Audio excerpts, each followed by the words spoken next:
when they are consuming your minds and your thoughts and your dreams, from the angels to the demons and to the mysteries unseen, there is no need to worry.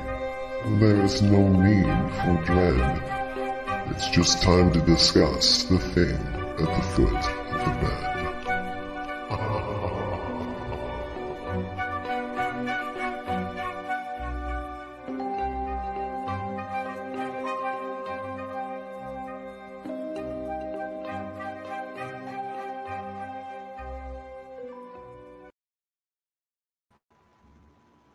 Good evening, and if you're just tuning in, you are listening live to The Thing at the Foot of the Bed. I am one of your co-hosts, Lorilei Potvin. I'm going to be introducing my amazing co-host in just a second. Just a few housekeeping notes.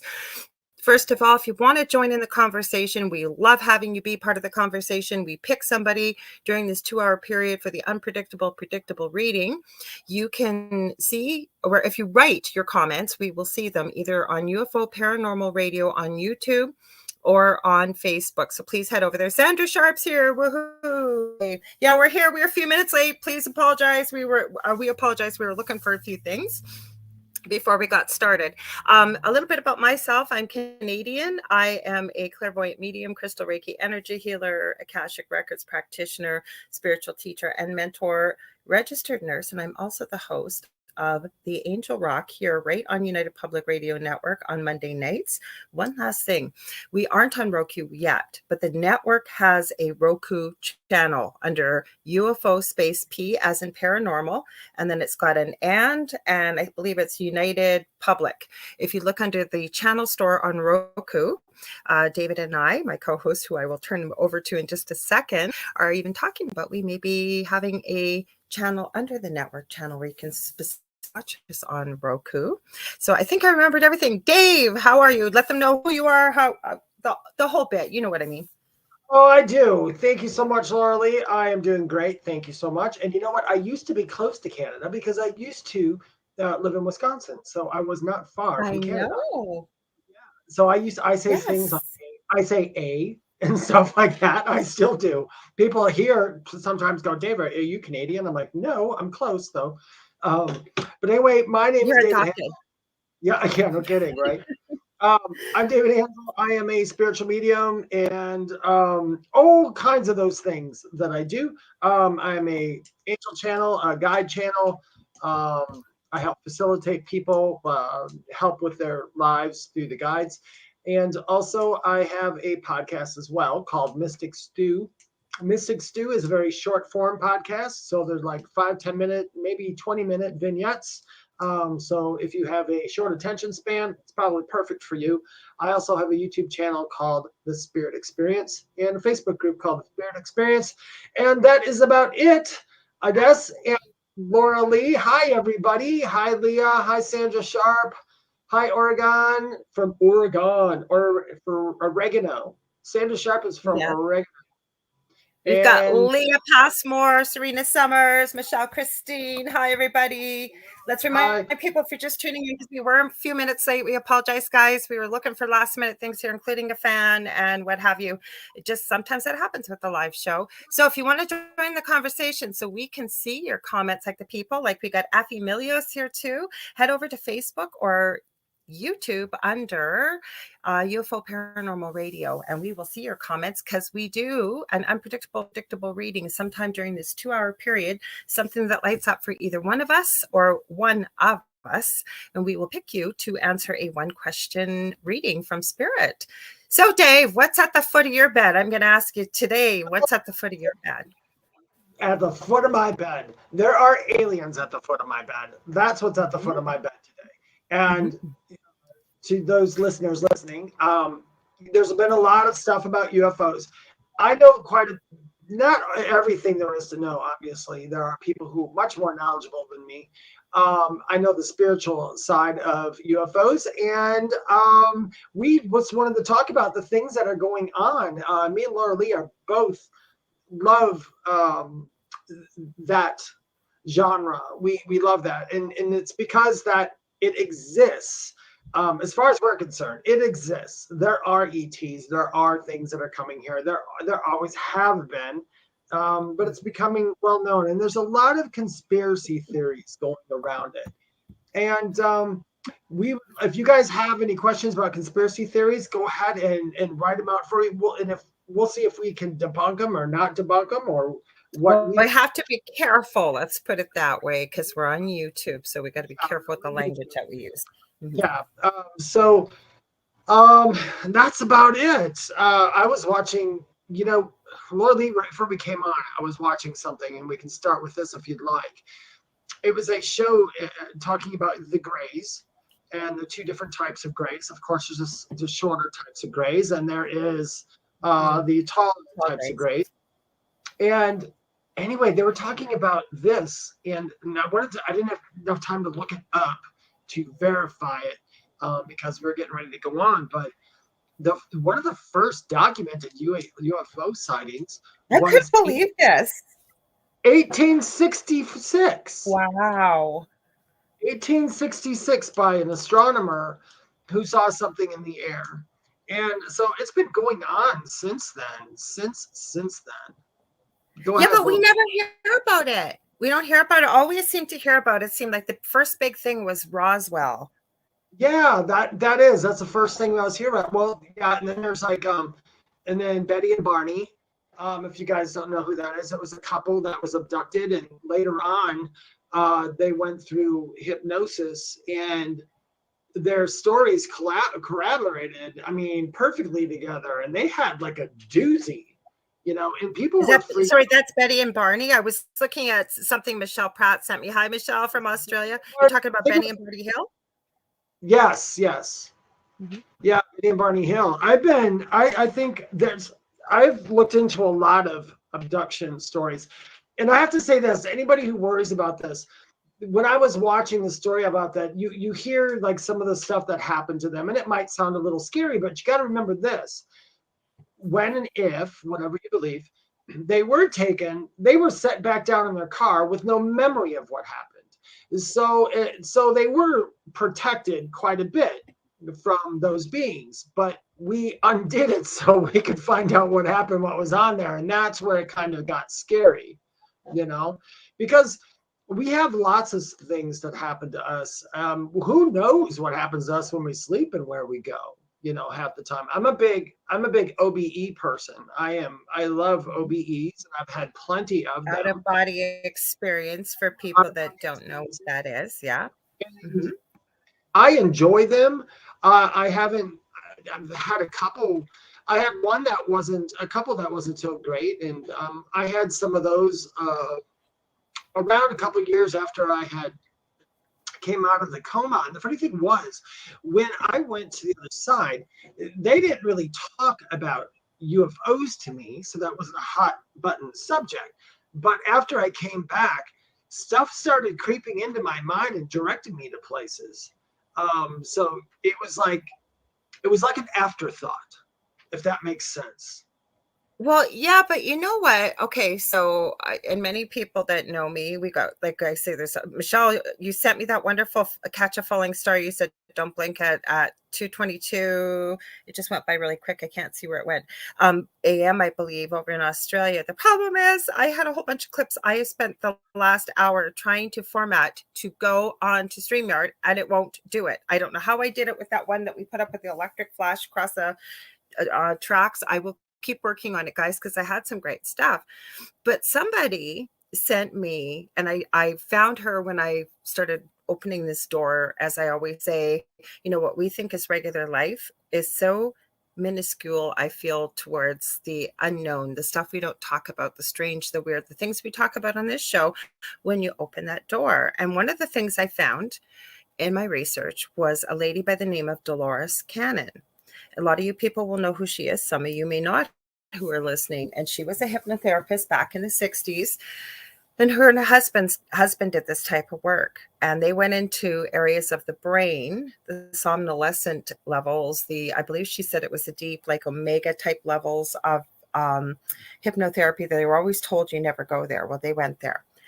And somebody recently, it was a couple of days ago, sent me a clip because Dolores Cannon, if you look her up, we're not doing the show about Dolores Cannon, but there's a reason I'm bringing her up, is she'll claim she was never a psychic or a sensitive or anything like that. Very, very curious. And she has written books based on not debunking, but I'll say redefining what Nostradamus meant. If you don't know who Nostradamus was, he was a gentleman who made some predictions about the world back in the 1500s that have since come to pass. Not all of them, but some of them. And it's quite a story. So I started re-listening to it. But the reason what sort of led me on this path, big, long ways around, she also had quite a bit where she would hypnotize people that would connect with ET on the other side. And she was basically the transcriber and the writer of questions. Dave, I can tell I'm hearing you buzz here. Hey, George Lunsford, welcome. This is right up your alley tonight. We're talking ET and UFOs. I know yours is more cryptids, but... And Sandra Sharp says, I love Dolores Cannon's books. Go ahead, Dave. No, I was going to say I came across Dolores Cannon after my NDE because somebody had suggested something about it, and I started listening to her stuff to see if it coincided with my experience. And there's a lot. There's some that didn't, but there's a lot that did. I agree. And then with I guess with Dolores Cannon, which you're talking about before, she figured out a way. She took people past the death experience. So a lot of people will like regress you back to your childhood. Yeah, but she said they weren't dead. Like with Nostradamus, the interesting thing is she was connecting with him while he was still alive. She called it like time travel. So it wasn't so necessarily his spirit. He was connecting with her from his time period in the 1500s through an individual being in a trance level of somnolescence, she called it, or an excellent somnolescent. And this person would be translating from Nostradamus to her and her questions through the person. And the person she eventually, where I'm at in the first volume of Nostradamus's translations of his predictions, she's not alive. This woman, that she is alive in real life, okay, laying on the table in the trance state, but whom they've connected, they've regressed back to. She's between lives. So yeah, I guess you could call her a spirit, maybe. Sorry, I cut you off. I didn't mean to. Go ahead. No, that's absolutely correct. That's a good way to clarify it. I think a lot of people don't realize after you leave here, you're going to be between lives. So you can also be between your past lives too. So I think that's why how she connected with Nostradamus while he was still alive. Well, that's really a mind scramble, isn't it? But yeah, I got that she was talking to Nostradamus. He was actually alive at that point. He wasn't in spirit. He was as Nostradamus. He was alive. And then you know what I got to, what was really cool, because we see this in the paranormal world sometime. Don't worry, we're getting back to the aliens and ETs, guys, but Nostradamus had this mirror. All it reminded me of was Snow White with the Queen. We can get into things like the Mandela effect, right? Which I always knew it as mirror, mirror on the wall, who's the fairest of them all. Apparently now it says magic mirror. Anyways, he had this mirror that he was utilizing because the first person that she connected with Nostradamus in a past life was a student of Nostradamus's, and this lady was moving away and she didn't know how she'd ever connect. And there was, I guess, this person that's a musician, this woman that had grown up with her children, and she was already coming to Dolores for some past life regression and things like that through hypnosis. And she was open. She didn't know what the experiment was going to be. But for some reason, Dolores connected with this woman from not a past life, not this life, but in between lives. And she was at this beautiful stream and what have you. Anyway, she explained that Nostradamus had this mirror. They were connecting in this special space. She said it was very misty, a lot of smoke and whatever else. And he could only stay there for certain amounts of time, like maybe an hour, whereas he would be very exhausted because he would have an OBE, as you said, out of body experience. He would transfer his consciousness into this space, but he used this mirror. And so, of course, Dolores, being as inquisitive as she was, she goes, "What mirror? What mirror? Where'd you get this mirror? What's it look like? Blah, blah, blah, blah, blah." And from the way they explained it, he went into this space to do some meditation. And when he came out, this mirror was in his room. He doesn't know where it came from or how it got there, but it was basically gifted to him. And that is how he's been able to connect, like time travel, if you will. I know it Oh, sounds like a science fiction movie and what have you, but I'm serious. This is mind blowing, this stuff, but right? It people don't happens. understand science fiction movies came from some thought. Somebody had to have a thought to do that, and thoughts just don't pop up with Yes. no background to it because everything's connected. So did he scry, I wonder, as well, Nostradamus? Was Yeah, he it kind of sounded like that's what he would do. But this mirror, now I'm going from memory because I was listening while I was doing this minute painting on some resin pieces. It it just looked like a regular mirror because you got to remember he was alive during the Inquisition, and that's why he explained why he made his predictions so obtuse, if you will. Like you look at these things and go like, how did you get that? When he translates it basically for Dolores Cannon, but he explains why. So I guess if they found this mirror, because everything was related to the that they didn't understand back in those days, right? And the church was super powerful. But on the one side, looked like there was like almost like a smoky, cloudy. It almost looked like a type of smoky quartz to me, if you will, but it was a mirror. But the one side you turned over apparently was very shiny, and depending the way the light hit it, you might be able to see a faint outline of a face. And this is what he used. This is what it seemed like to me that he was scrying, David. So I'll let you just, I know what scrying is, but go ahead, tell people what is scrying if they don't know what it is. Scrying is a form of divination. It's kind of if you take a mirror and it's black, when you focus on it, it basically for me, in the easiest terms, it's just the easiest human terms. In easiest human terms, you're looking at something and your focus goes to it and you'll start seeing pictures. Some people see the pictures on the mirror. Some people see the pictures in their mind's eye that was caused by the mirror. It's a way of focusing. I used to laugh at people and say you could literally scry into a Q-tip if you had the intention. That's what I was gonna say. Yeah, you don't have to use a mirror. People like But when you he see the had, crystal ball or Mhm. water or smoke or flame, or I mean, you could go on and on and on. I think what it is basically by focusing, you get into a meditative state. You move this part of your brain, which we think runs the world. It doesn't. You move it out of the way, and then the subconscious or the higher self can come through. That's kind of how Yeah, it works, I think.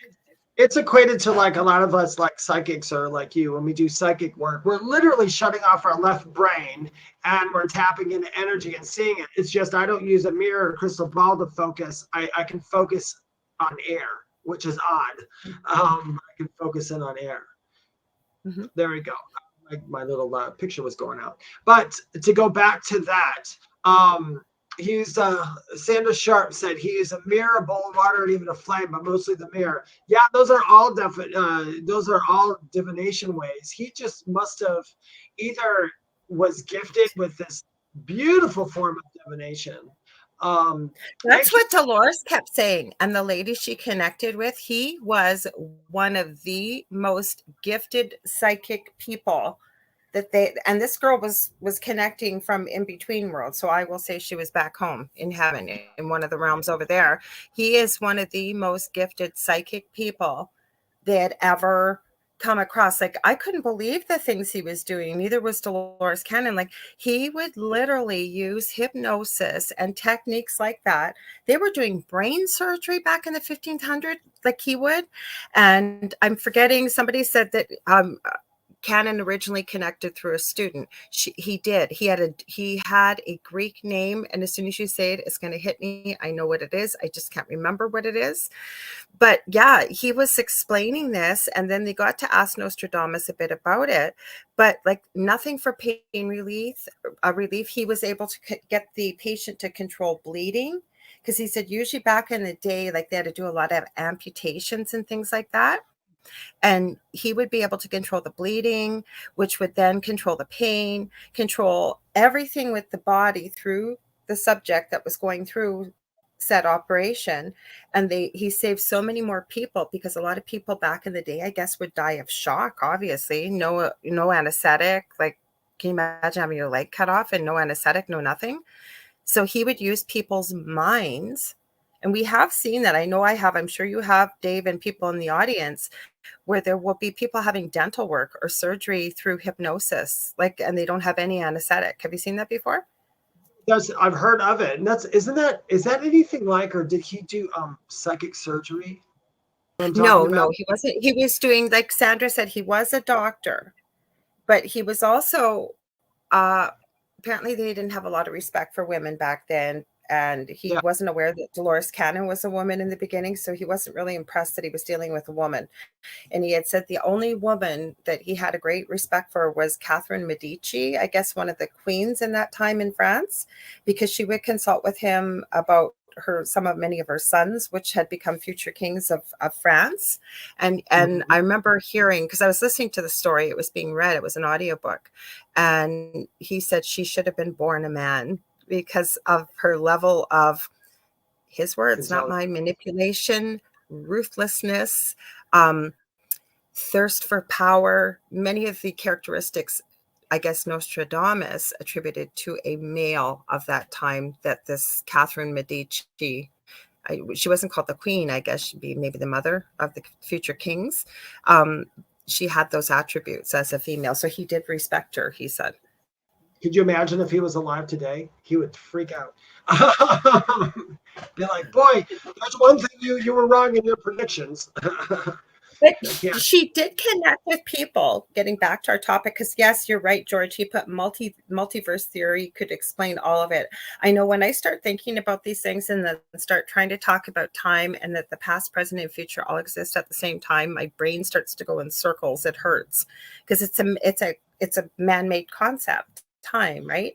But what Dolores was saying was that she also connected with ET through many of these hypnosis subjects, right? Oh yeah, she would directly to them.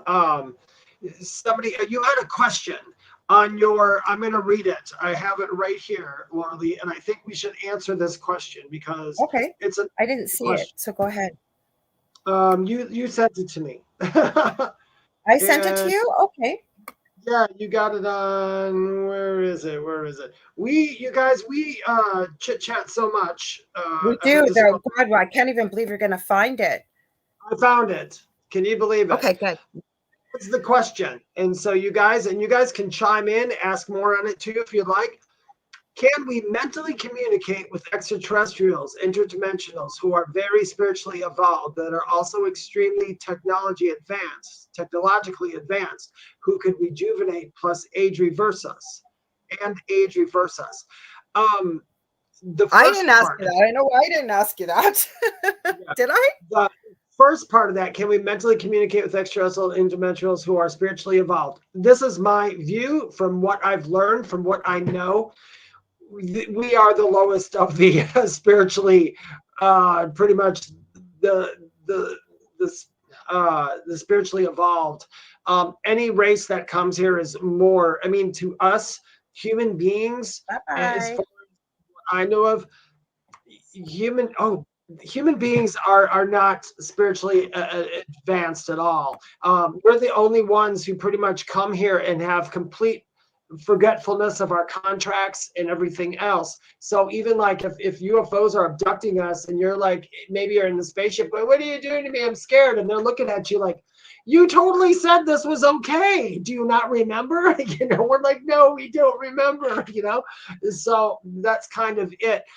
I think Did you say I sent you this question? Because I didn't send you this question. I know I didn't.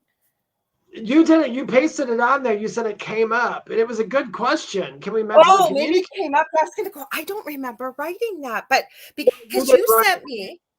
No, you didn't write it. It was a question somebody asked last time. Oh, good, because I'm going, oh my God, did I lose my mind? Like, did I type a question like that? And I don't remember. He's making me crazy. No, but just to answer that question, they are spiritually evolved already. We're the ones that are low in the totem pole. Neil Tyson. Thank you. You're reading my mind. Neil deGrasse Tyson. Yeah. deGrasse Tyson. He said something that was what you really got to think about this. So the only thing that separates us from our closest relative here, which is the great apes, We are separated literally by what, 1%? We have the same DNA, same everything, 1%. No, he And said in one chromosome. I think one chromosome is one a little bit chromosome, different. yeah, well, he put it as a percentage though. Yeah, one chromosome, but it was 98% or something. But Yeah, here's the 1%, less than 1% difference, but it was like one chromosome, which is so minuscule, right? little. Now, if you think about this, their biggest accomplishments, the great apes, are like a little bit of sign language. Okay. Within that 1%, we have technology that has taken us to the moon and making all this stuff. So within that 1% is where all that intelligence is coming from. Can you imagine to another race who already has that technology? They're obviously above us. So even if they were like 1 or 2% above us, we must look like chimpanzees to them. We literally must He look was like, funny though. huh? He was so funny the way he explained it. He said, like, watch them look at someone like Stephen Hawking's who could Yeah, do like all this mass physics in his head. And we would, for all we know, ET is looking down on us like basically the way we would put, he said, the macaroni drawings from our 3-year-olds, yeah, preschoolers on the fridge, that what Stephen Hawking's would do is akin to what our 3-year-olds, and it wasn't disrespectful. It's just like, oh, isn't that darling? Like, the way you would with a 3-year-old. That's how unevolved we are compared to ET, right? Did I get that right? yeah, you're absolutely correct. It was hilarious. I like And a Michelle's question. minuscule part difference. I want to know if you can communicate with alien abductees who have passed. Yes, I have. I can't see why not. Yeah. Mhm. I have. So yeah. Although I will tell you this, it's really, I don't have the brain capacity to translate a lot of the things that they tell me. And I'm just being honest. Because if you can understand this, a lot of times when they use us to talk through us, they have to go with what knowledge we already know in our heads. That's what they're choosing from. They're formulating thoughts from what we already know. So I haven't had anyone come right out and say, hey, when I was there, I was abducted by UFO. I have had them tell me that they saw ships in the sky when they were here. And I would ask them, were they real? And they're like, oh, yeah, they're real. We know them. And I'm like, oh, okay. So then now you know who they are. So they are well aware. I'm assuming that you probably could. It's not something, honestly, that comes up for me all the time. Most of my readings with, I haven't had it come up either. I haven't, but there's no reason why you couldn't, yeah, because there's no reason why what you I've could. always found, and I'm sure David's going to agree with me, and if he doesn't, that's okay. But as much as you want to connect with somebody on the other side, a loved one, and you come to somebody, say that's a medium like ourselves, now, can we guarantee your loved one's going to be there? No, because they have lives on the other side and they have free will. But I'm going to be really honest. I don't think I've ever had somebody say, no, I'm too busy. I'm not going to show up, even if it's just for a short visit to say hello, if it's a booked appointment. Like, don't get me wrong, if it's a last minute thing, they still know what we're doing on this side, but like I said, they have lives, but they usually come through. What do you think, Dave? Like, I've always had somebody come through that somebody wants to talk to. I've never not had anybody come Yeah. through. It may not be for long. Like, if they've got something else going on, or there may be somebody's got something more important to say, like that needs to be brought forth. Yes, but never not had somebody come in and go like, John, heart attack, Park, worked at Costco together, and that's pretty much it. And then you're done. They're Yeah, done. they still come. Like, they still make touch to let you know, like, I'm okay, I'm happy, I'm healthy, they're not, maybe not a few. And you know what? Have you found those kind of people too? Usually weren't many person of many words too in this lifetime. That's what I found. If you didn't talk a lot in this lifetime, they're not Yeah. going to talk over there usually, because they're giving you the personality that they had when they were here, not their personality as a whole over there. Kevin O'Doherty, an interesting question. Can I kind of I think differ it on was it? a comment. I don't agree with it, but I wasn't going to say anything, but you go ahead. Same DNA as dogs and cats, but we don't share the same DNA. It's not configuration. It's what you were born with. It's what you were born with, not breathing it in through the air, because in that case, we're also trees and plants, and we're also any other thing that breathes. And then that would mean that we would have the same DNA as our neighbor, because if we talk to them for a moment. I understand what you mean, though, Kevin. I do too. There is a configuration that does difference. I'm trying to figure out. Oh, Vicky Peach, can you get rid of Vicky Peach, please? Yes, I'd love to. You guys, I'm going to say something right now. If you're coming here to drum up readings, you're going to be blocked and your comments are going to be removed.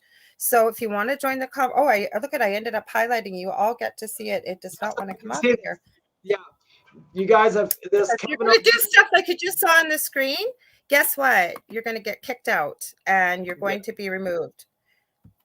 And Vicky, Kevin Doherty is way too smart to DM you, you idiot. I'm sorry. So this is why I was basically.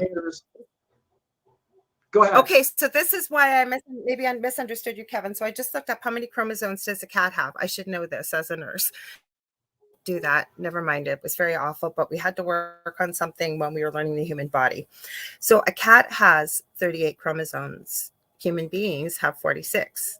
If you have Down syndrome, I believe you have an extra chromosome. Don't quote me on that. So that's where I was going from. So yeah, we do have different chromosomal makeups, but where we were going with the great apes, according to Neil deGrasse Tyson, is I believe we do have the same amount of chromosomes as apes. Now, maybe the configuration is different, whatever that may be. I'd have to look it up. I don't know each species' number of chromosomes.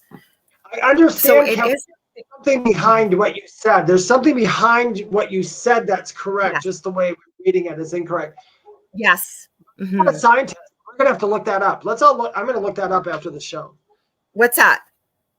About the chromosomes and DNA and the configurations. I just want to know myself because I'm not a scientist, so I can't sit here and tell somebody that they're absolutely incorrect. Well, just from the science background, I think it's semantics and the labels that we're using. So chromosomes are made up of DNA. That I do know from being a nurse, and I don't mean to sound elitist. I don't mean it that way, but I do know that. And then we within our chromosomal patterns, that chromosomes are come in pairs, right?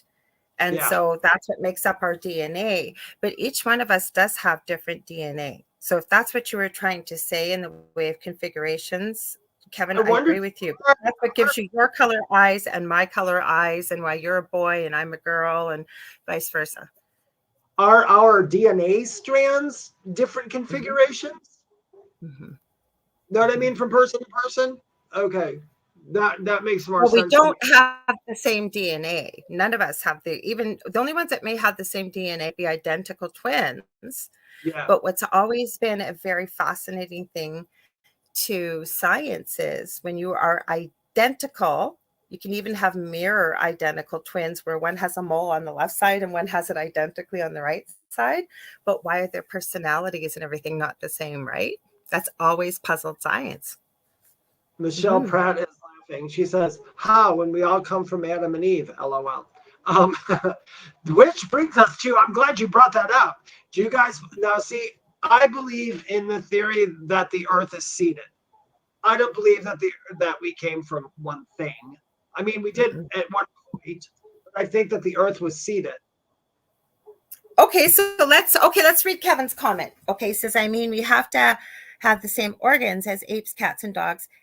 Yes, you are right. And Kevin, you actually touched on what I was trying to avoid saying, and I'm going to say. When I went to university for nursing, we didn't have cadavers, human beings, because I wasn't at a massive university in Canada here. So what did we have to use? We had to use cats, because you are right. Their insides are very similar to human beings. So that's why we had to do that. So I agree with you. Now, how about time travel? We're going to get there, Mike Rye. We're going to get there tonight because we're talking. That's where we're trying to get back to you guys. A lot of this weird, strange stuff. We're never going to stop being who we are. I said that to Dave. We were talking off air. I said, we're always going to end up kind of going back to spirit, the spiritual stuff, because that's who we are. But there was something that was said here. Okay, Adam and Eve. Okay, let's go there with the weird and the strange for a sec, Dave. I know this blew my mind years ago, but I couldn't say no. Can I still say yes? I don't know. But there's a theory that there was an alien race here called the Anunnaki who came here. And the reason why they came here, they needed gold. Now, there was a lot, they were much bigger than we were, and so on and so forth, but they created the human race to do the work for them. So when you look at many of the ancient things like the pyramids, which just aren't in Egypt, and the way they are so perfectly aligned with the star constellations, with we don't even have instruments today that could cut them with the precision these I want to say bricks, whatever, however you want to call them, that the pyramids are built out of. And as I understand it, a good friend of mine, Paul Anthony Wallace, he does Fifth Kind TV on YouTube. He's been on the Angel Rock numerous times. Him and I have those fascinating conversations about, he believes that what if the first version, if you subscribe to this theory, the first version of humans were so smart that they said, are you kidding? Why would we go work for you and be made to work for you, basically, and had all of these abilities that we've told don't exist? Okay. So they went, oh crap, we gotta rebuild a second version here. So they rebuild the second version, meaning us, right? And then we got into the discussion about people that say go into a coma or they hit their head or something, and then when they wake up, they have this ability they've never had before. So the conversation and I have had, just to finish off really quickly, is what if that was always there, but human beings 2.0, that light switch was turned off? So it's always been there, but for whatever reason, like somebody going into a coma or hitting their head, the light switch turns on. And then some of the abilities start coming back that were basically hidden, if you will. That is, Lorilei, from my experience, you are absolutely correct. And the reason I'm going to say that you're absolutely correct is because, if you guys don't know it, I was in a coma, and I do have different abilities that I did not have before here. I could not speak to animals before it. I can now. I also have my memory too, although I was in the coma, I forgot a lot of things. I can now remember exact moments from when I was 2, 3, and 4 years old, stuff like that. I can remember those perfectly. But yet I can't remember when I was 22. But I can remember way back, and I can actually remember words and things that were said. So that can happen. Here we go. Go ahead, Lorilei. Okay, this is a question from Leah. Now, that's just one theory out there, folks. Like, there's so many out there. You got to decide what one fits and resonates with you. So Leah says, I had to step away for a second. Forgive me if this may have been asked, but what is the purpose of abductions? Can I start and I'll let you finish, Dave? Okay. So the purpose of abductions are many, and it depends what belief system you subscribe to. If you go into the earthly version, that certain governments agreed with certain alien races for certain trades and technology, that they would be allowed to abduct a certain percentage of human beings for resources in the way of study, what have you. Including, I've even run into people, done readings for people that have gotten pregnant with babies, that they're pregnant one day, next day they're not. Whatever that may be, though, we agreed to this. And I also believe that you got to realize we've had thousands and thousands of lives, not always as human beings. And I believe that we may even be part of that family, if you will, that were abducted by. I've heard many of the people doing readings, they've had meditations, maybe they've comas, NDEs, whatever it is, or they'll have visitations where they'll have aliens in the room saying, you don't remember us? I'm your mother. You're part of our family. Or be people that feel like they don't belong. That's happened. Go ahead, Dave. I can see Dave's just bursting. I want to start out with, as far as Anunnaki go, in my theory, I do believe the Anunnaki, they are a race and they are here. I have a strong belief in that. But good and bad, just like humans. Yeah, and they're good and bad people. And they were the ones that were mistaken for angels. So a lot of people refer to them as angels, even every time they came here. And they're not angels. They're I believe they're fifth dimensional and sixth dimensional beings, whatever. The rest of the story that you told, I also know about. They did originally come here for gold. As far as the abductions going, the same thing what Lorilei said, and then I'd like to add that, I mean, we've changed throughout I mean, the Earth is a lot older than what people think, and even if it is as old as what they tell us, still that is a really super far way back, and we can't even get to there. But they also want to study our DNA has changed. We've advanced. Our bodies have physically advanced just by nature have moved us up. So they're probably interested in seeing, hey, they had this in their body, 50,000 years ago, and now it's this. Or they might want to know how we are progressing spiritually. Oh, There's something in my roof right here. And I think it's what is it? I think it's a squirrel in my gutter. I thought you were talking something spiritual the way you were looking. Mike, you asked the most incredible question. Yeah, it's the only moo crap is they just said to me it's a squirrel. So that's why I said, oh, okay. That's why I looked up. No, you stay there. She must have heard your squirrel. My dog's coming now. Let's go to Mike Ray. Good question, Mike Ray.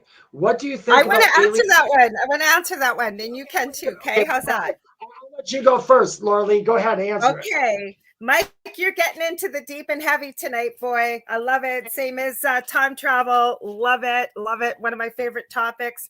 Okay, what do we think about aliens coming from the future? Depends what you look at, depends what you research, depends what you hear, depends what resonates with you. Because then you can get into the theory that the grays, I've heard many people say that the small grays are basically clones and they serve the tall grays. I've actually heard of them as the tall whites. When it comes to aliens coming from the future, I recently watched a webinar where some of them were referred to as the J-rods, and I forget what the other name was. And they even got into the human beings have done autopsies to see how they've differed, because the theory is that some of them, depending, there's the J-rods, and I forget the other name of them. I should have been prepared for this.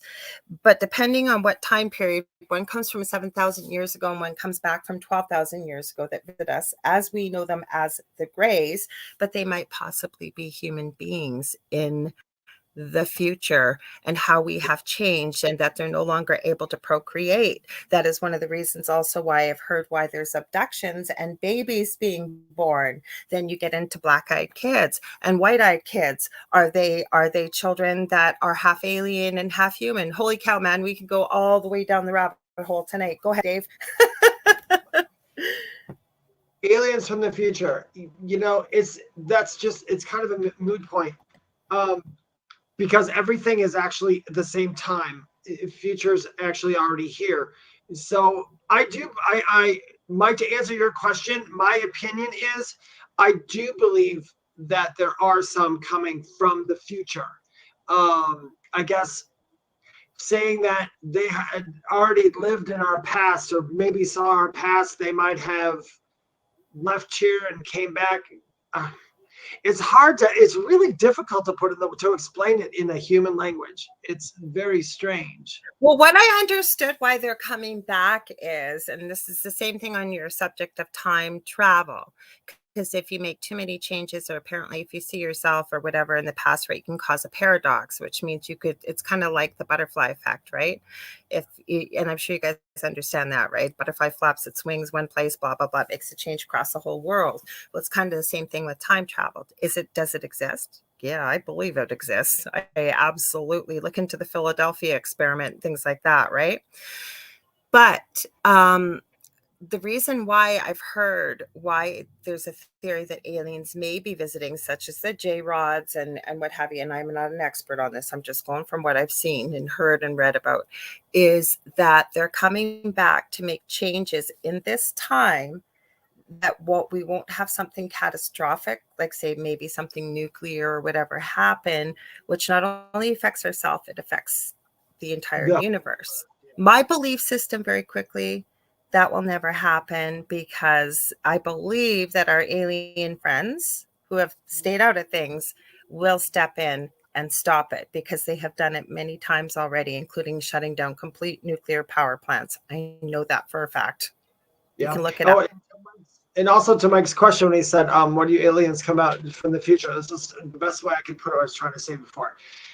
There are ETs who are literally coming from the same time period. Those are the ones that are coming in on ships and all this. But there are plenty of other beings who are coming in through dimensions, not through flight. They're coming in through dimensions, like Bigfoot and all these I other think ones. most of them do.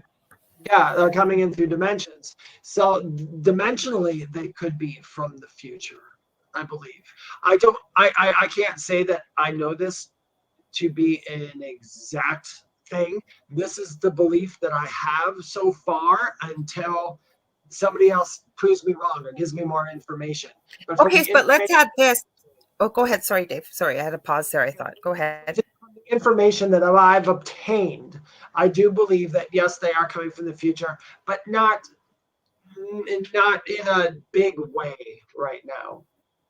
Yeah, but think about this. This is what I was going to add to it. And again, we don't have all the answers. We never claim to. We started this show. We sometimes forget to add. We're just giving you what we know, what we believe we receive from a spirit, and what we've either experienced, researched, possibly looked into, or what have you, right? So you can take it or leave it. If anything, if it pauses and gives you a question, it's a good stepping stone to be jumping off and further looking at things to see what resonates and what doesn't, by using a variety of different sources. Now, the reason why apparently Nostradamus connected with Dolores Cannon, her daughter Julia has gone on to continue her work through, I think it's called QHHT. They teach people how to use this hypnosis technique and what is because Nostradamus made a bunch of predictions about the future. And he was very concerned that people were getting the definitions of what he had tried to produce as warnings of the worst of the worst. And everything has come to fruition, he said, because the past or the future is malleable based on the decisions that we make as human beings.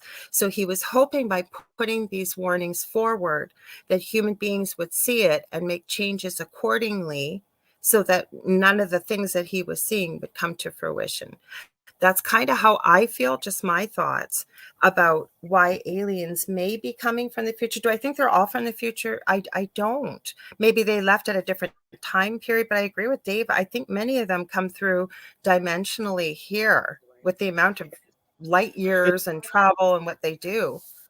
And if I can add something, so I had QHHT done, and I've had the quantum hypnosis done. There's something odd that happened during mine, though, because I wanted to know about my death experience, which that is not Okay. where they took us. They did not take us there. I did not go through and see all this stuff like people do. I literally was connecting with these beings. One of the beings when I was under that was like talking through me was singing, as it was almost like a singing voice, or like some people call it light language, whatever. But they said that I was holding notes like beyond what a human should be able to hold notes. It was just straight through, perfect, and the way they talked was odd. And what I was seeing while under QHHT, I was not on an earthly plane at all. So it was, I don't know what it means completely. I want to have QHHT done again by somebody to see what happens. But, to go, I guess you could say at my QHHT, I was talking to a lot of things that weren't necessarily guides and angels. They were beings, other kinds of beings. They're the ones who told me how they told the lady who did mine how I got my information. And they said he gets it because he can hear the whispers in the wind. And that's pretty much that's why my page is called They Whisper to Me, because literally sometimes it comes in, it's like it's so subtle when they come in there. So I believe aliens can do the same thing. I think they do manipulate people in ways, and I don't, they must have permission of some sort. But when you're talking about the reptilians, everybody says it's the reptilian people doing it. But I want to comment because we have to be careful with this comment, but let's go there. But we have to be careful with the wording of it. And just give a quick shout out to Patricia Gazzelli. It looks like hello from Brazil. Sorry, shall we touch on this one? Because there is something I want to add to this, if that's okay. We have to be careful with the P word. I don't, is that P word misspelt, or was that supposed to be No, there? no, I know what it is. It's Pedofila. Yep, I know what they're saying. So, Mike's asked, reptilians extracting our energy from the word I just spelled with the P and fears. Please touch on this. First of all, it's going to be mind blowing. You don't have to agree with me. We all have what's referred to as the reptilian brain, meaning we have, I believe it's called the pons within our brain. That is the bare basics, if you will, that allows for life, for breathing, for your heart to beat. Okay, that's referred to sometimes as part of the reptilian brain. But then you will hear people that'll talk about the limbic system and what have you, that's part of the reptilian brain, why we have emotions and on and on. So it depends what you want to call the reptilian brain. I know what you're talking about. I've seen this theory before, but I'm also going to tell you, let's even just take the label away. Okay. Anything that can possibly be here that's not here for our highest good and in love and is a lower vibrational being, which means that they're not focusing from a place of joy, love, happiness, and what have you. Okay. That is going to be their food. Anything negative like that, whether it's paranormal, whether it's, you want to refer to it as a reptilian, whatever that may be. Plus, the other thing is, and it depends on who you talk to, that I've sort of made my mind, because I've seen the Anunnaki demonized. They're the worst things on the planet, and yet I have seen other people's stories of being of action, and they are claiming that they were healed. They were taken aboard a ship. I know an incredible story of a friend of mine and somebody else over in France that connected. They were on the same ship at the same time. They recognized each other. They were finishing each other's sentences about what was on the ship. That was Anunnaki. Now, reptilian, I will tell you, I have not run into somebody that says anything positive, but I have not met every person on the planet. And I think we need both here. Go ahead, Dave. But me, the first being that I ever saw in real life was a reptilian. I So thought, there we go. I forgot, Dave. Yeah, please remind them of your story. Yes, yes. so when I can't remember the exact age. I was about 4 or 5 years old. I was down south here. I lived in Wisconsin. We were visiting my grandparents. I was falling asleep. My dad picked me up. So he, like this. So this cat is me. This is Angel, by the way. Hi, So Angel. my dad was walking down the hallway. It seemed like everything froze because my dad stopped. There was no movement. There was no air. There was nothing. It just stopped. And there was a me. And I get confused to this day. I didn't know what a reptilian was. I didn't, I had his image in my mind all my life. And it wasn't until people started talking about reptilians and I saw pictures. I'm like, yeah, that's kind of what he looked like. He was not an awful person, but like Lorilei has stated before, as far as all beings go, no matter what, there's a polar opposite of everything. So there's good and there's bad. There has to be. Now, this dude was very cool. He was, I don't know how tall he was, probably at least 6 foot or more. But he just nodded at me and he did not speak, but he transferred the feeling. And the feeling pretty much was, we're here. I'm here. And that was it. And he almost had, though, the feeling was almost like a snobby royalty person. I mean, That's what you it's said. like, Yeah. perfect. Yeah, I'm perfect. We're here. Hello. And that was it. And then he disappeared and time started back up. My dad continued walking. That stayed with me, but that screwed me up for a couple of years. But not bad. But yeah, so I don't know if they're all bad. And I guess they are some of the species that tweaked our species. And that's where we get that stuff that you were talking about earlier, Laura. Well, plus RH negative blood. Like, I'm going to give a shout out to Joe Montaldo, who owns this network. He's been part of setting up International Center for Alien Research called ICAR. He has UFO Undercover here on the network on Wednesday nights. I forgot to mention, you guys, there's something for everybody here. So please share and subscribe because we are adding more and more new hosts. There's all kinds of different shows here. But that's where I wanted to go with this. Joe has been doing a 20+ year study of where Rh negative blood, green eyes, red hair has come from. Because apparently, before 70,000 years ago, these attributes within our chromosomal patterns, if you will, our DNA profile, did not exist. So, where did it come from? Hi, Yeah. Debbie. Welcome. Debbie, after Okay, those, what is it? and MIB after those encounters. Well, not back then. No MIB came to me. I mean, you know what? I will say Joe's this. seen them. Joe's seen them. He's positive he has. He's Oh, had them show up. He's got some I'm sure they strange stories. exist. I will say this though. There's one thing, and I don't know if that thing did that. I'm just saying. I became really, really good at setting emotion aside growing up. I mean, Wow. I So could literally, compartmentalizing. yeah, and it helps me to this day. Like when I do mediumship readings, I have to put my emotions to the side. I'm very good at it. I'm just like, beep, you move over, you're gone. And I just have this straightforward thinking. I don't know if that's maybe what they did or gave me. I don't know. Or they're just saying, hey, howdy, whatever, you're going to have to defend us in the future. And I'll be like, okay, no problem. But who knows? Like I said, I am sure that there are good and bad of everything. Mhm. Well, yeah, we were having this conversation off air, and I think there is just being in this 3D existence on Earth. Like to me, that everything that spirit shows me, if we were going to be living in absolute, harmony, peace, love, happiness, what have you, everything would be in balance. Because they literally show me the scales, right? Because we have hot, we have cold, we have night, we have dark, like everything would be in balance.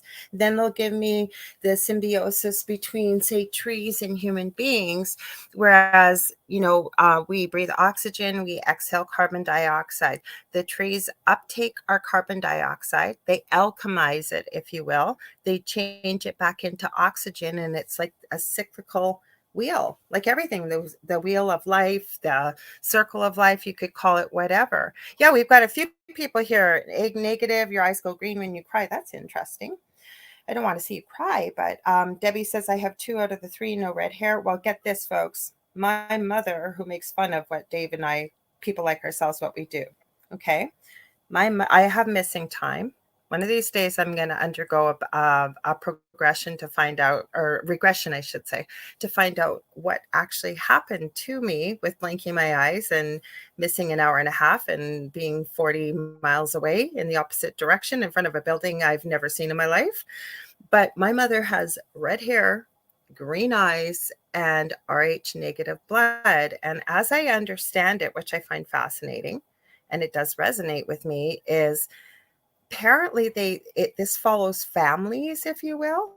Like they will visit, like you, Dave, you had the reptilian, could be down the line, or up the line, whatever, that sort of followed your whole familial line with you.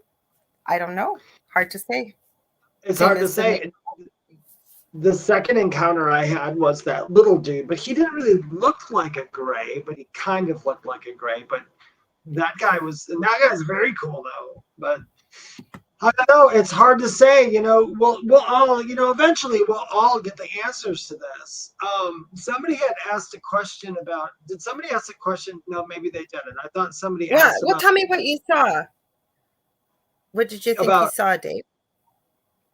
me, that little dude.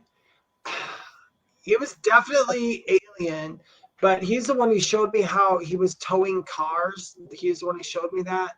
And who was Uh, that? Sorry, it cut out for me, Dave. Who were you talking about?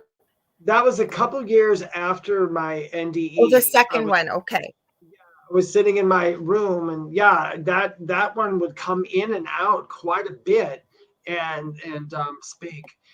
And he was another one. He would like sit on the edge of my bed. He was small. He was like 3-4 feet, but he looked a lot like that dude in Beetlejuice. He smoked and he died. Oh, He that had guy? really really dark color like that, a darkish gray color. But he was showing me technology when he literally, the way he gave it to me was, it's like you could tie a chain around his waist, attach that to a car, and then have a line of like 100 cars chained together behind it, and then he as he just moved, all the cars moved too. And then he went through a pond, through a lake, and dragged all the cars with him. And he was just letting me know, this is what your mind is capable of. And I remember him saying that. This is what your mind is capable of. And I was like, okay, dude, I don't think so, but I guess so. I think that's cool. So I'm going to put this question up here because it was a good one from Mike. Mike, you're on fire. All of you are on fire tonight, but he's asking some interesting stuff about time travel. But I want to share Sandra's comment here because she said, Sandra, go back to Mike, because I have a theory about time travel. Okay, well, let's get into that in a sec. Let's read Sandra's comment then, okay? And then we will. It says, Sandra says, I saw a pale reptilian humanoid that put me in the mind of Gandhi in a meditation, who was teaching a room full of children meditating. He was very kind and patient with me and my curiosity. That's a cool experience. Thank you for sharing that. That's what I got to tell people. When all this hype about aliens, I'm sure there's aliens out there that probably see us as food. Who knows? Well, you hear that about the reptilians. You do. You hear that. And then, I don't know. Okay, I'm going to go down the rabbit hole here. Okay, guys. Like Joe always teases me and calls me conspiracy princess. He says there's another woman he knows that gets more into this kind of stuff than me and calls her the queen of conspiracy. I don't like the word conspiracy. I like truth seeking, because I'm not looking for one-eyed, one-horn flying purple people eaters. Okay, I'm looking into stuff and I'm questioning and I'm keeping an open mind.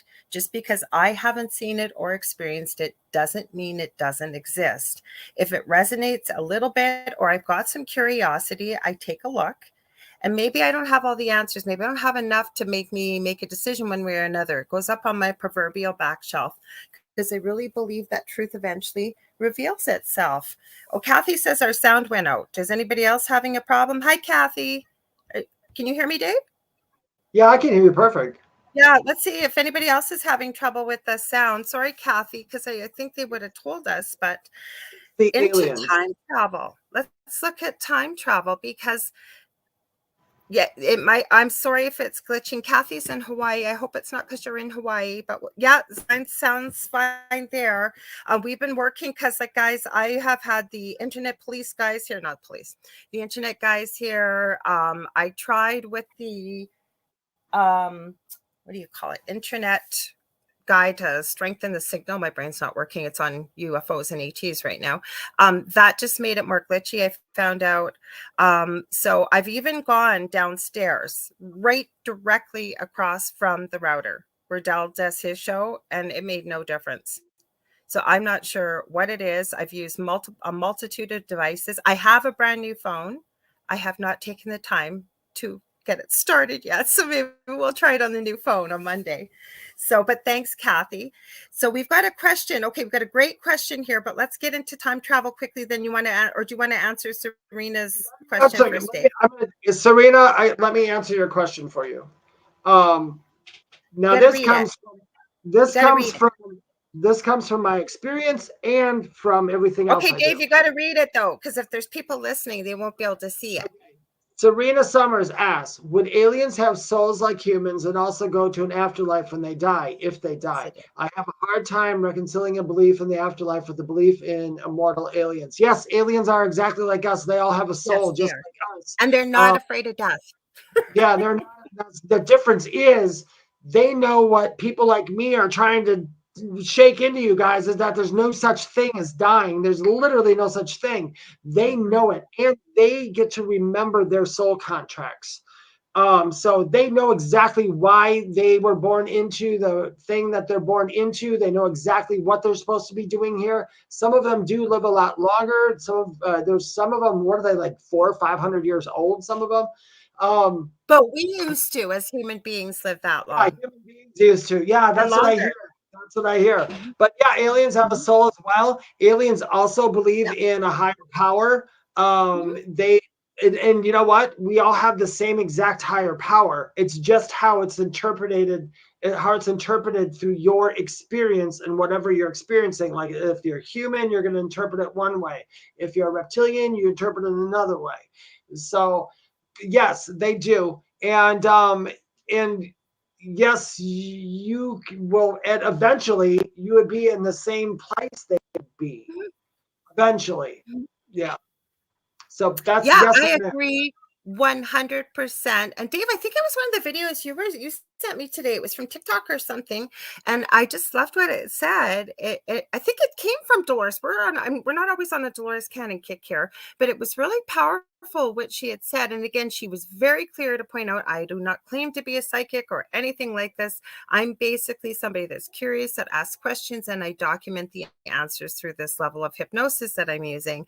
And she said that we basically, every single one of us, so if you're hearing this, this applies to you, that other beings from around the universe, if you will, look at us that are here living on this planet right now with great respect, because we are the only species that comes in with no past memory of where we came from, past lives, what our contracts are, anything like that. We come in these frail, dense, heavy bodies. And they said, like, it's pretty ballsy, basically, is what she was told, like that we would be willing to do that. Whereas other species, such as aliens and what have you, yeah, like Dave said, I agree 100%. They know why they're here. They're not afraid of death. It's just the death of that vehicle, if you will, or I hate the word meat suit, but that's pretty well all it is, because you never really die. Just the body, whenever it did, right, Dave? With the one thing we have in common that you can definitely know that with any alien race is that we are all energy. We're all energy of some point that does nothing more than transmute into a different kind of energy. That's it. But you always have a consciousness. You're always aware of who you are. Okay, so I have. What does that mean? Yeah, I was going to add something to that, Dave. Really Go ahead. quickly. All I was going to say, Mike, is I said years ago, before I ever knew that any of this stuff, things like Star Trek, Star Wars, things like that, I kept asking and not realizing, I think I got this from my guides, and I've since kind of had it confirmed, is where would somebody get a story like this, like all this information and what have you, right? It's kind of like what came first, the chicken or the egg. And as I understand it, a lot of this was channeled to Gene Roddenberry and the creators of Star Trek. So if you look at it, right, and this is where the mind F comes from, if you will, is again, what came first, the chicken or the egg? So if this was channeled to him and he got it, but people have seen what was on Star Trek and recreated it into real life as technology. Do you know what I'm saying? Like, did it always exist, but it was channeled to somebody for us to create? Or if I'm trying to make this clear, like, where did it all come from? You know what I'm saying? Maybe it always was there. Does that make sense? It does. I'd like an Ed Odell, he just popped on. Ed put sci-fi dictates our future. In a sense, it's actually not dictating our future. But does it? That's what I was just asking. Does it? It is predicting our future, but you got to remember this. A lot of sci-fi stuff that we get is coming down. It's got to come through a channel, which is us. And I don't want to get into the spirituality crap of all this, but as a medium, whatever spirit says to me that comes through me, especially through channeling, gets filtered through all my experiences. So it's going to slightly change. It's like the old game when you whisper something to somebody and then the next person whispers something but add something or they misinterpret it. So I do, and Ed, you are also correct. The books of the past. There's a lot of books of the past, even like cartoons. The Simpsons, for crying out loud, have predicted so many things. And I'm sure Dr. Seuss has. No worries, Howie. Mm-hmm. No, Howie gets this. Well, you can call me conspiracy theory, but yeah, they've predicted, but they've almost predicted too much. I don't know. That's a whole different show, if you will. Yeah. But I think some sci-fi, though, some sci-fi, I think is like, okay, like the bad ones, like where all the monsters and they're killing humankind and all that. I think that is not a future thing. I think that is filtered through somebody who is intentionally trying to promote fear. So it's intentional. So, and they're, let's face it, some of those movies are just fun to watch. I can watch them and just go, yeah, this is fun, yay, but no, that's not going to happen. Well, War of the Worlds freaked me out. War of the Worlds did freak me out. War of the Worlds? Yeah, but that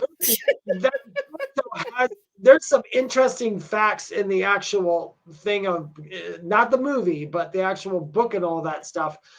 There's a lot of stuff they do. It's kind of a test. They want to know, if we come here, are we going to like try to nuke them right away or what? But then again, they're not afraid because they can literally, I don't know what people are worried about. If the aliens wanted to eat us or do anything, they would have did it a long time ago. They would have done it a long time ago. That was a big eye opener for me years ago, right? Because we're always worried. Oh my God, they're coming to attack us. And if you think about it, they've been here since the beginning of time, probably well before that. And if they wanted to, they would have by now.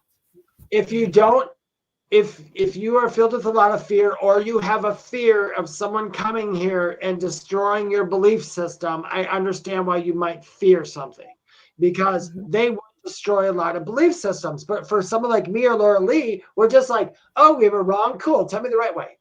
And that's, we're like, whatever. Yeah, we're fine with that.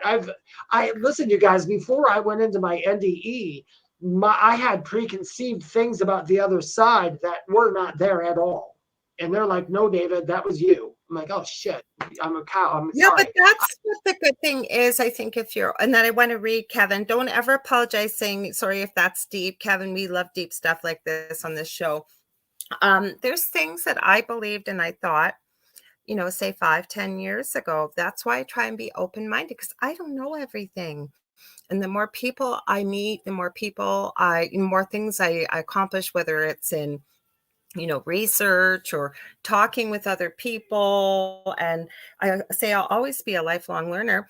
I've changed my views about things. Like, I will tell you, and I'm not pointing a finger at anybody, but the biggest thing for me to unravel and to realize where people were coming from when I was hearing what I was hearing was I was forced to go to church. Probably from the time I was conceived in the womb. I was forced to go to Catholic school. I was forced to go to all this other stuff, right? So I had a strong belief in hell. And then I would hear spiritual type people talking about there is no hell. And I would say, what do you mean there's no hell? There has to be a hell. What happens to people that do blah, blah, blah, blah, blah, A, B, B, and C, right? Because we were taught that. But over the years, with, connecting with spirit, getting messages from spirit. I always say spirit will hold classes with you. All you have to do is ask the right question, and then connecting with other people, with my studies with NDEs for decades and what have you, I started to realize, there isn't one. There really isn't. It's all really in your mind. And then you get into paranormal activity and, spirit says, stay here. I mean, that's a whole different show, but did you want to add something, Dave? Then I'm going to read Kevin's comment. Go right ahead. Go ahead and read Kevin's.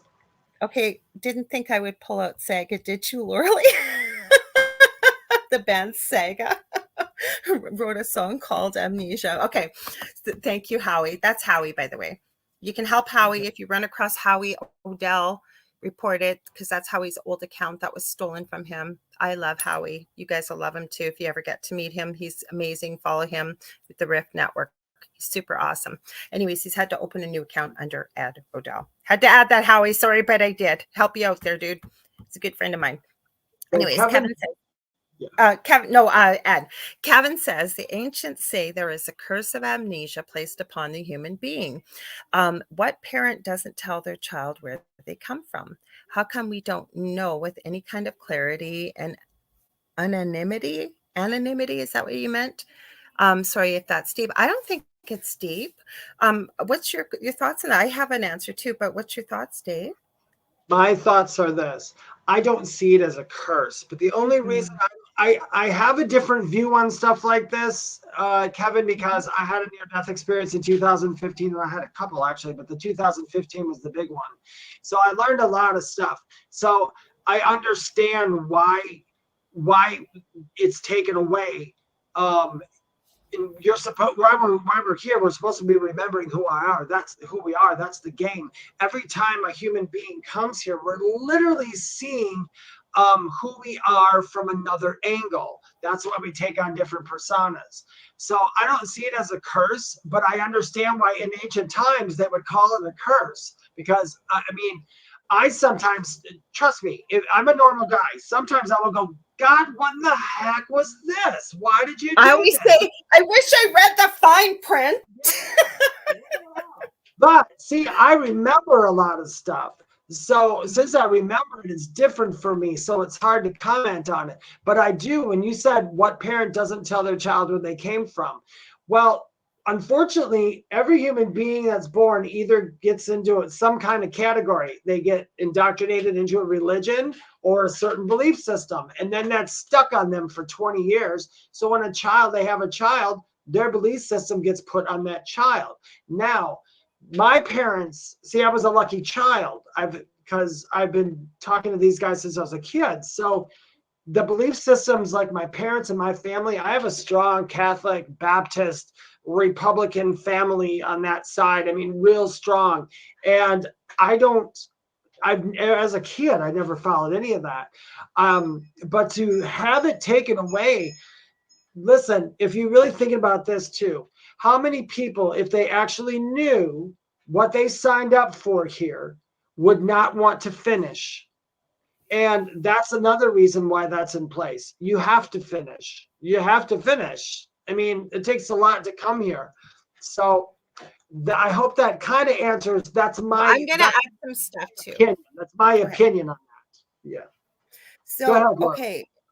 Okay, so I sort of touched on it a little bit, probably about 10, 15 minutes ago when I said, and I believe, like I said, she's not the be all to the end all. She's not the prophet of whatever, but I believe what she shared with us that Dolores Cannon, we started the show with, when she said that other beings from around the galaxy, the universe, look on those that choose to incarnate to life on Earth.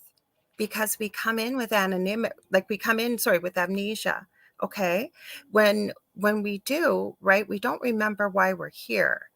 One of my favorite movies, and I always forget the name of it. It's from the 80s. It's got Kelly McGillis in it and Timothy Hutton, I think his name is.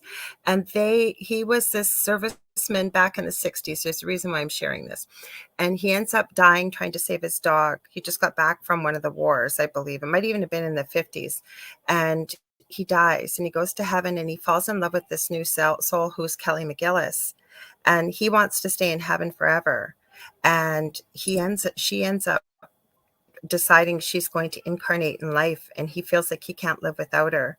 So I guess it wasn't his time to incarnate with her, but he talks to whoever I forget. I think they do refer to it as a godlike figure. It's all human beings, obviously, in the movie, that he can incarnate at the same time.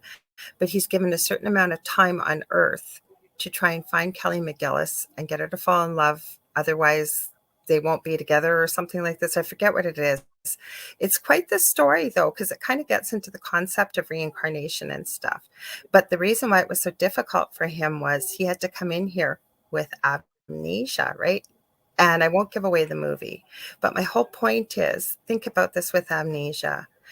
I think we have the biggest potential for growth, and this is why we are looked upon with such respect, if you will, from other beings, is because it's damn hard coming in here without the memory of who you are, what you were, what you've learned, all your past memories, or why you're here, right? How many people have you met just in your general life that say, why am I here?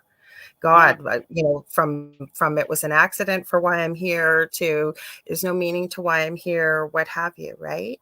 But even think about in life, when we have something bad go on in life, really awful, doesn't matter, anything bad, we have a choice as human beings. We can get stuck in that victimhood of sitting there and woe is me, or we can choose to do something positive with it. Versus when life is amazing, it's wonderful, whatever, we don't want it to change. How many of us have said we want it to go on forever? My whole point is, when we come in with amnesia, we aren't reminded of why we're here. We got to kind of fumble around and find our way. And a lot of people do. Like you said, we have to finish what we started, Dave, but a lot of people do. Kind of like with that movie. I think it's called, is it Heaven Can Wait? I forget what it's called. I'll remember. I have it on my phone somewhere, and I always forget the name. But my whole point is, it's extremely difficult, but it's the biggest potential and chance for growth spiritually.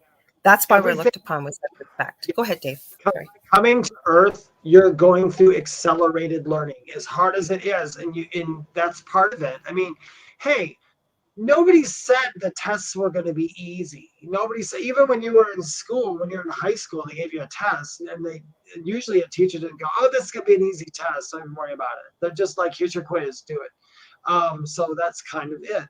Debbie says we need an easy button, like on the commercial for remembering. We could, well, there's certain things you can do to remember. Um, I'm not going to get spiritual, but I'll give anybody listening a pointer right now. You want to remember who and why you're here? Listen to your heart. Listen from here, not from the head. The head is always going to tell you something different. This is also the only incarnation, I believe, that doesn't it have the ego brain and the spiritual brain? I don't know what you mean by that, Dave. Well, because I was thinking about aliens, if they do, that's a good question to ask an alien. We have two minds. So we have an ego mind. The ego mind protects the physical body. Tells Yeah, but you didn't we always have that? Yeah, well, no, humans do. But once you leave here, you don't have that. You only have the spiritual. Okay. But that's what I mean. But while you're here, you can start to close down that ego mind because you already know what to do and what not to do in your morals, and open up the other side. I wonder if ETs don't come in with the ego mind. I don't know if they do. I feel like they don't. I feel like they don't. But the other thing, I'm going to add a different perspective, just a different perspective of looking at the ego. I believe that everything that we've been given, that we've incarnated into this lifetime as human beings with, we have it for a reason. Now, this is from one of my mentors I worked with the Akashic Records, because within the spirituality field, you always hear, you got to lose the ego. You got to shut the ego down. The ego can't play a place. The ego is that's coming from your ego, which can all be true. But it was a different way of looking at this. I know for myself it resonated and I really embraced it. So I'm not pushing it on anybody. I'm just sharing it. What if instead of trying to banish the ego is there for a reason, right? It's there to keep us safe, to question things. Fear plays a role as well in our life at certain times. But what if we made friends with it? Like, for example, when I do an Akashic Records reading for people, we invite the ego to be a curious bystander, and that they feel like they're invited along, right? We acknowledge that it's there. And this is being overly simplistic, but we're basically inviting it along. We know you're there. Could you sit basically quietly by the side and just observe? So it's still there, it's acknowledged, and we're still embracing the whole, is what I'm saying, of who we are. Because I think when we try to shut down parts of us that are there, that have been there since the beginning of time, of our incarnation, it becomes extremely difficult for most, I believe. There may be people that can do it. I don't know. I know I can't banish my ego, especially being a Leo. I'd love to. I'm cognizant of it. While you are in human form, they have told me, and that's been told over and over, there's no such thing as banishing your ego. You have to be there. Like you said, though, my biggest agreement is you have to shake hands with it and be friends. It has to know when to turn on. Yeah. Now, going back to aliens real quickly. Thank you, Kevin. Kevin says, thanks, David. Thank you. I wondered this, though. With the ego, if I think ET, we'll call them, would love it if more people could learn how to put the ego aside, because the ego is keeping them literally from being here, because the ego can be so fear-based. The last thing ETs want to do is scare you. So that's why they make slow contact. They come in through the mind. They come in through that. Maybe people see them a minute. Maybe there's an abduction here and there. Here's a spaceship for a second. And by the way, you guys, there are always spaceships in the clouds. Just ask them to show themselves. Anyway. But anyway, if more people in this world, I think, could calm their ego down and not be afraid and just think with their spiritual half, it's not religious half. I'm not talking religion. I'm talking spiritual half. Spiritual half being the I am forever. I am energy. I am part of the creator. I am part of the universe. I know, get my kitty. Angel. I think For that those of you wondering why we're laughing, Kevin wrote, David, your cat is slightly upstaging you. It's Angel. Those that are listening. You little son of a bee. Okay. But yeah, I think we need to get the ego thing in check. That's part of the Balance. awakening. Like Yeah, they started balance again, right? Balance. Yep. That's what I think it's Balance. all about. Balance. Yeah. Yep. That's perfect. I remember the name of the movie. I looked it up. You think I could remember this? This is not a difficult title. So it's with Kelly McGillis, Timothy Hutton. It is called Made in Heaven. And you know what? It's a beautiful movie. I think it really is. If you're willing to just, it's not for deep. I guess you could get really deep and think about it, but it's an enjoyable movie.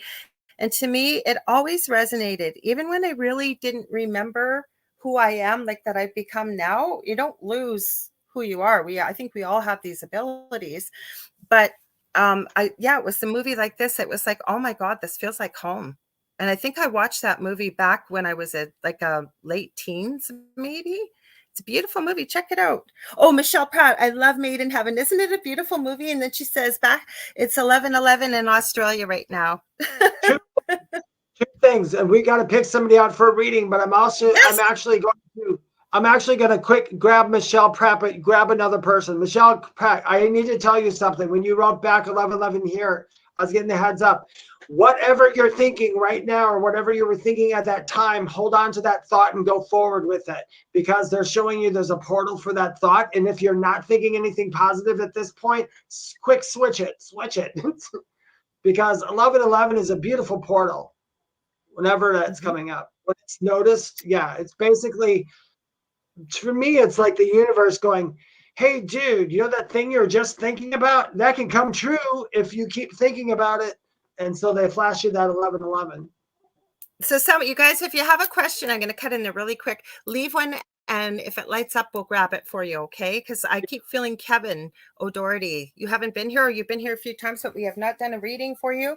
But if there's somebody else, if you've got one question for us, I mean, I can just give you what Spirit, David and I usually build off. Oh, she goes, I saw the shooting star this morning at 2:22. Oh, thank you, Serena. She goes, thank you for those movie recommendations. Check it out. See what you think. Like it's not going to be something that's going to be nominated for an Academy Award.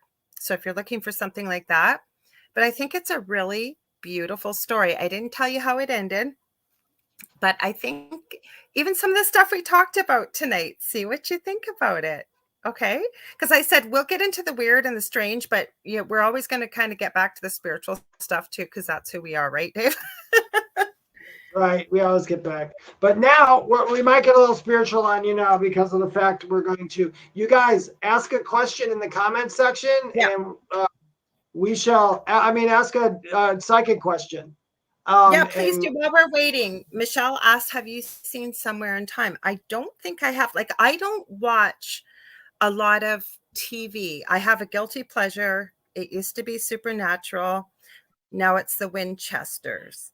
What sort of things can people ask you with the quick reading? We don't usually do mediumship. That's the only thing, because it takes longer, right, Dave? And it's usually very personal. So whatever. I pulled out, let's see, I have all kinds of decks here. We don't need decks. We just like to pull a card for you usually, because it helps get the message across quickly.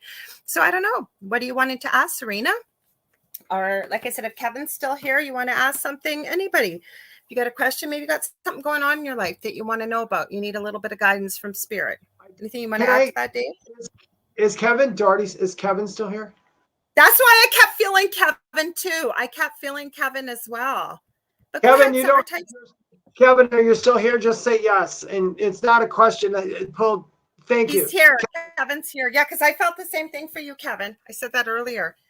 Since we were talking about reptilians earlier, I grabbed my dragon deck, my dragon card. I love that deck. I do got a message for you. It's pink dragon. So basically, your karmic balance is being reset. You probably feel that.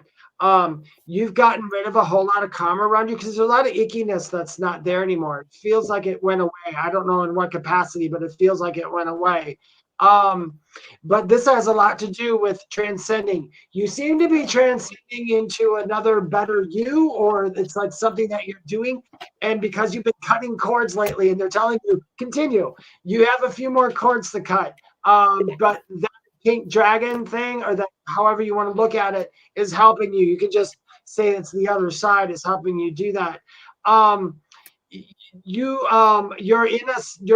starting to be in the process of enjoying your freedom. Okay, that's going to come even more and more, Kevin. So you're going to be getting more freedom with yourself. So more freedom to explore your mind, explore the things that are hitting your mind and all those other things. So know that you're on a pretty damn good path, Kevin. Just get rid of the crap and know that they're helping you. A lot of the thoughts that you have coming into your head, Kevin, unfortunately aren't all yours. You are co-creating with other people. So know that your next step is pay attention to your heart. Your next step is a very important one. It's going to allow you a lot more free time and a lot more time for yourself to keep thinking all these philosophical things. And that's all I got for you, Kevin. And I thought that was beautiful. Good job. I'm going to handle Serena here. We're getting some good questions in here, and you guys can do that too. You guys know, because like I say, if you've asked a question, say earlier in the show, we'll scroll back or we'll get you to repeat it. Because like I said, if something lights up for us, as you've seen us, we'll just kind of grab it and gravitate to it. So Serena's, I got to see over my glasses. Serena Summers says, I'm struggling with making a decision right now and really feeling the stress of it. Any guidance would be appreciated. I did pull a card for you, but you know what I felt for you, Serena, that the one thing is when we're making a decision, okay, we have to have a clear head sometimes, especially when it's a difficult decision. I'm really feeling like you are overwhelming yourself with worry, with everything else that happens in life. So I keep hearing, take some time for yourself. Okay, even if that might be 5 minutes. I once had someone say to me that did a reading for me years ago when I said I was so busy, and they didn't want to say it, and their guide got them to say it. We all have time to go to the bathroom. So even if it's 5 minutes to close the door, yes, I know some of us have kids, we have pets, we have everybody that wants to be in the bathroom. Be good to yourself with that when you're trying to make this decision, because I feel like you need to be clear-headed with it. Remember that even though you may be a giver, okay, we have to fill ourselves up first, because if we keep giving and giving and giving, that well runs dry. So that was the first thing I heard. Self-care, so important, because this is what I keep feeling like you're right on the precipice one way or the other. I would never tell you what way to go. Dave may be picking something up when I'm finished, but I don't do that kind of thing, because I feel it's up to you. It's your life and what you feel you may need to do with it. But in order to get in the right headspace to be able to do it, you have to be nurturing yourself, giving yourself that time, okay, to be able to clear your head. Now, the question I picked for you is power of prayer. Give this situation to God for uplifting and healing, and be open to miracles. Heaven, and before I finish, I've seen a couple other questions in the comments. If any of you hear this, or Dave's reading as well, and you feel, oh my God, that answer could be just formed, like that could be the answer to my question, it is the answer to your question. Remember that, okay? Because Spirit knows who is watching, who will be watching. So anyways, repeating, give this situation to God for uplifting and healing, and be open to miracles. Heaven's unlimited resources, love, and answers are awaiting your prayers. Be sure to act upon the divine guidance God gives to you in response to your prayers. But that's what I keep hearing, is you have to clear your head, if you will, even make space to be able to make the right decision. David is like itching to say something. I know he is. Go ahead, Dave. I'm listening to these guys on the other side. Serena, whatever the situation is, like Lorilei said before, it's most important that you make this decision for yourself. I tell people, don't have a psychic make your decision, really. I mean, you know the answer. There's choices. The thing I'm seeing here, Serena, right now is you're getting unwanted anxiety from not making a choice. Remember, whatever it is. As I said, getting in your way. Yeah, take out the fear. You're going to make the right decision. I hope that helps you. But they're telling me that they said she's going to make the right one. So whichever one you decide upon, when you can't take that, that's going to be the right decision. I will tell you this too. Either decision you make keeps you on the same path, if that helps. Each one keeps you on the same path. Okay? But just how you're going down that path might be a little harder, a little easier, a little wonkier, a little freaked out more, but you're still going to stay on the same thing. Remember this, at the end of every life, at the end of everything, it's a happy ending. So when you can take that out of the equation and know that even if you made the wrong decision, it's not permanent, because all things are temporary except for life. Life is forever. But I'm going to have you reiterate what Lorilei said, because that is correct from that card. That's very correct. And just I'm adding to it. Don't let the anxiety that's coming with it make you make that decision. Get rid of the anxiety and then make the decision. The anxiety is only coming from not knowing which choice to make. That's all it is. Mm-hmm. So I think we had a really good, Michelle asked this. We've got so many questions now. And like I said, guys, please save them for next week even. But she asked us, can you pull a card for Mother Earth? Do you want to pull one and I can pull one? I thought that was a beautiful request. Mother Earth? Yeah. Yeah, absolutely. Mother Earth, because I already know what it is. Okay. Go ahead. This is a deck I'm using. I haven't pulled a card from it. Star Codes, Astro. I haven't used this deck yet. So go ahead, Dave. What were you going to say? Dave and I start talking at the same time always, and I have a bit of a delay, guys. So I apologize. Ooh. Actually, this did a good job, Leah. It almost sounds like it's coming more from Mother Earth. But either way, it's this is really funny. We were talking about aliens and then you wanted Earth. That's all about the grounding. This is coming from the blue dragon of the Pleiadians. And I have this. So, look at that. So basically,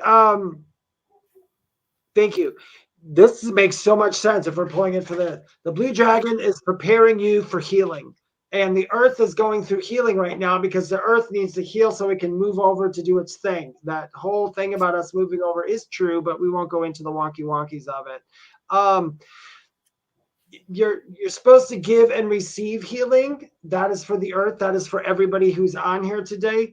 And accept any heart activations that come to you, which means if you are sitting there and you're in a moment where it's quiet and you just feel like I need to pay attention for a minute, no matter what it is, it's probably an activation or it's a download of some sort. Just let it happen, smile, and move on. The earth is going through this. So that was for the earth, but it's also for all of you as well. Okay, so the card, I was just looking at this book. I haven't used this deck before. Okay, so what I think this is kind of appropriate too. It says progressions, journey, and it's got a clock as we're moving through I said the wheel of time earlier. I kind of feel that way. So we are progressing. Okay, we're on a journey. The earth is on a journey. But what I guess I want to say, this is coming from spirit and I think my heart is, remember what you're hearing in the news and what you're reading and what you're seeing. Anything that maybe feels right, maybe it doesn't feel right, maybe it stirs up fear. Remember that knowledge is empowering, not giving you power, but empowering, okay? It gives you the energy, the food, if you will, to dispel the myth of fear. So when you hear certain things are happening to our planet, you hear certain things are coming, you hear whatever. If it doesn't sit right with you, dig a little deeper, okay? Trust your inner knowledge, trust your inner knowing. Do what you need to do to feel like you're taking care of Mother Earth yourself. So maybe you don't want to litter, maybe you don't, whatever. I'm using something very facetious, but that's what I'm saying. Go to that inner knowing, go within yourself, go to that quiet space and ask, what do you need?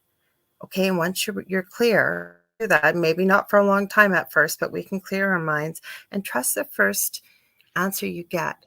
Remember, Mother Earth is here for us. Everything is meant to be in balance. So spend some time in nature, especially, okay? Grounding, what have you. But really trust it, because as always, we are on a journey. Mother Earth is on a journey, but we are progressing, and I feel in a positive way. So remember that when you feel something from a place of fear, from what you see or hear from others or other places, go within and ask yourself, what do you feel, what do you see? And go further with that. Do your research. I hope that helps. And that has a lot to do. And you guys, as far as we're getting ready to go, but as far as as far as all the alien stuff and what you hear about aliens, you know what? It doesn't matter what anybody else says. It's what's resonating in your heart. Don't let this whole Yes. world put you in some fear-based thing about aliens and all that. One, it's out of your control. There's nothing you can do about them coming here or not. It is. You just need to accept it and don't fall into the trap of everything's terrible and we're going to get murdered and just do what you do. Tell you what, if you just invite them in your head and say, I'm totally cool with you being here, doing that out there will probably make you feel better. Turn off the TV when it's something about some kind of invasion. I just simply don't see it. I could be wrong, but I simply don't see it. I've never saw it. So just so you guys know. I agree. Thank you, Serena. She said, thanks, Lorilei and David. Appreciate what was said, and certainly true about a lot of the anxiety coming from just having to make the decision in the unknown. That's true. We always appreciate your feedback. We love every one of you guys out there that support our show, support the network, that you're here every week, or you watch on the replay. If there's somebody you know that may enjoy this, you think, or they may like this, if there's an idea you guys have, you want us to talk about something, we loved all the feedback, right, Dave? Especially today that we got, because it really progressed the show to talk about things that were of interest for you guys, right?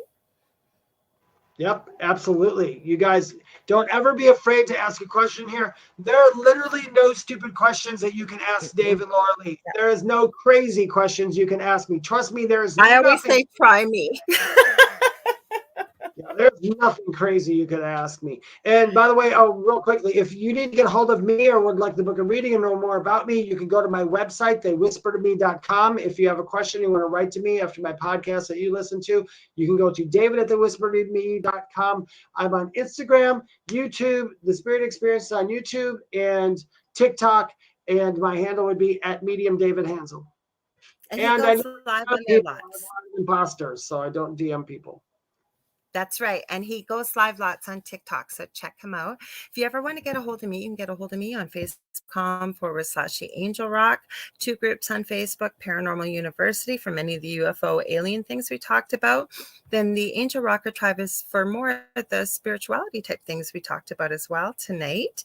I hope you will join me next week on the Angel Rock. Sorry to think about that for a sec. On Monday night, this Monday, continuing the ufology and what we were talking about tonight, I have the infamous, amazing, who is a friend of mine, Lorian Fenton, coming on.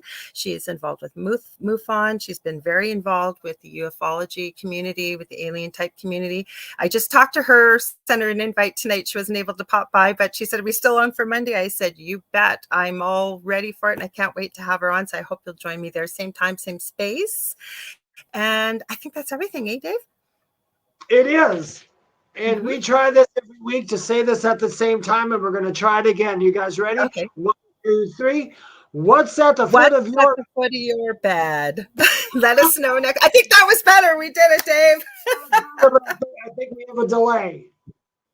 Yep. So everybody, hope to see you here, same time, same space next week. Okay. We love you all. Take care. We'll see you next week.